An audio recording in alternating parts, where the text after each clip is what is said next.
തെരഞ്ഞെടുപ്പ് ആവേശത്തിൽ ബീഹാർ. പ്രചാരണത്തിനായി പ്രധാനമന്ത്രി നരേന്ദ്രമോദി ബീഹാറിലെത്തി. തെരഞ്ഞെടുപ്പിൽ നിതീഷ് കുമാറിന്റെ നേതൃത്വത്തിൽ NDA സർക്കാർ റെക്കോർഡ് ഭൂരിപക്ഷം നേടുമെന്ന് പ്രധാനമന്ത്രി പറഞ്ഞു. അതേസമയം ചൊവ്വാഴ്ച പ്രകടന പത്രിക പുറത്തിറക്കി പ്രചാരണത്തിൽ സജീവമാകാനാണ് മഹാസഖ്യത്തിന്റെ തീരുമാനം. ബീഹാറിലെ NDA ക്യാമ്പിന് ആവേശമായാണ് പ്രധാനമന്ത്രിയുടെ വരവ്. സമസ്തിപൂരിലെത്തിയ മോദി ബീഹാർ മുൻ മുഖ്യമന്ത്രി കർപ്പൂരി ഠാക്കൂറിന്റെ സ്മരണ നിലനിൽക്കുന്ന ഗ്രാമത്തിൽ സന്ദർശനം നടത്തി. കർപ്പൂരി ഗ്രാമത്തിൽ നിന്നു തന്നെ പ്രധാനമന്ത്രി തെരഞ്ഞെടുപ്പ് പ്രചാരണത്തിന് തുടക്കമിട്ടതിന് വലിയ രാഷ്ട്രീയ പ്രാധാന്യമാണുള്ളത്. 30% വരുന്ന പിന്നോക്ക വിഭാഗം വോട്ടർമാരെ ആകർഷിക്കുകയാണ് NDAയുടെ ലക്ഷ്യം. സമസ്തിപൂരിൽ റാലിയോടെ തുടങ്ങി. ബീഹാറിൽ നിതീഷ് കുമാറിന്റെ നേതൃത്വത്തിൽ NDA തെരഞ്ഞെടുപ്പ് റെക്കോർഡുകൾ തിരുത്തി കുറിക്കുമെന്ന് മോദി പറഞ്ഞു. RJDയെയും കോൺഗ്രസിനെയും വിമർശിച്ച മോദി അഴിമതി കേസുകളിൽപ്പെട്ട് നേതാക്കൾ ജാമ്യത്തിൽ നടക്കുകയാണെന്നും അഴിമതിക്കാരെ ബീഹാർ പുറത്തു നിർത്തുമെന്നും പറഞ്ഞു.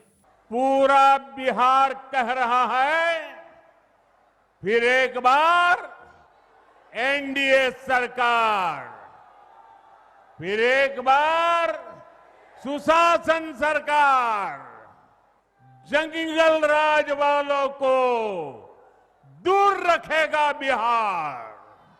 लेकिन RJD और कांग्रेस वालों से आप ऐसी उम्मीद नहीं कर सकते.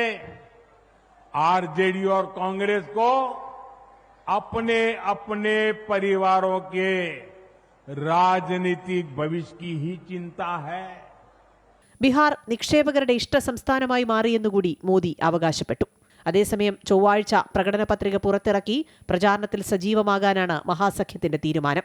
മഹാസഖ്യത്തിന്റേതുപോലെ മുഖ്യമന്ത്രി സ്ഥാനാർത്ഥിയെ പ്രഖ്യാപിക്കാനോ ഒരുമിച്ച് വാർത്താസമ്മേളനം നടത്താനോ NDAയ്ക്ക് കഴിയാത്തതെന്ത് എന്ന ചോദ്യമാണ് തേജസ്വി യാദവ് ഉന്നയിച്ചത്. मोदी जी वोट लेकर के चल जाते हैं, चुनाव में फिर आते हैं और खाली क्या बोलते हैं जंगल राज. या कौन ऐसा दिन है जब मुजफ्फरपुर में हत्या बलात्कार नहीं हो रहा, बताइए तो कौन ऐसा दिन नहीं है. രാഹുൽ ഗാന്ധിയുടെയും തേജസ്വി യാദവിന്റെയും സംയുക്ത റാലി അടക്കം നടത്താനാണ് മഹാസഖ്യം ആലോചിക്കുന്നത്. News desk, Amrita TV.